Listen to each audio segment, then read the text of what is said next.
আজ আমি আপনাদের সাথে শেয়ার করব ঘরে সহজ উপায়ে ম্যাগি বানানোর একটি সহজ রেসিপি।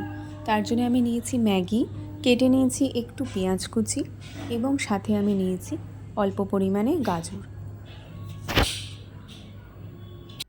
গরম জলে ম্যাগিগুলো দিয়ে দিয়েছি যাতে ম্যাগিগুলো সেদ্ধ হয়ে যায়। ভাজার আগে ম্যাগিগুলো ভালো করে সেদ্ধ করে নিলাম। এক পাশে কড়াইতে তেল গরম হওয়ার জন্য দিয়েছিলাম। তেল গরম হয়ে যাওয়ার পর পেঁয়াজ কুচিগুলো আমি কড়াইতে ঢেলে দিয়েছি। সামান্য পরিমাণে কম আঁচে রেখে আমি পেঁয়াজ কুচিটাকে একটু ভেজে নেব। তার সাথে আমি অ্যাড করেছিলাম টমেটো এবং গাজর। সব কিছু মিলিয়ে আমি একে বেশ কিছুক্ষণ কম আঁচে রেখে লো টু মিডিয়াম ফ্লেমে রেখে ভেজে নিলাম।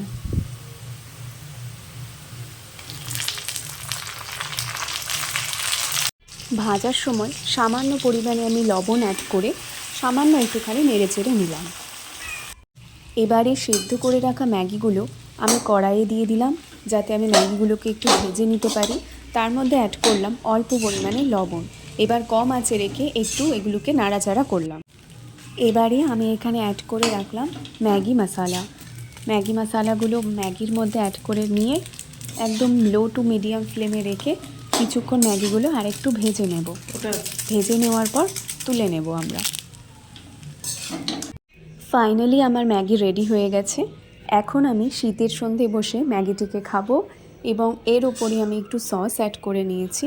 সহজ উপায়ে ম্যাগির এই রেসিপিটি ভালো লেগে থাকলে চ্যানেলটিকে অবশ্যই লাইক অ্যান্ড সাবস্ক্রাইব করবেন।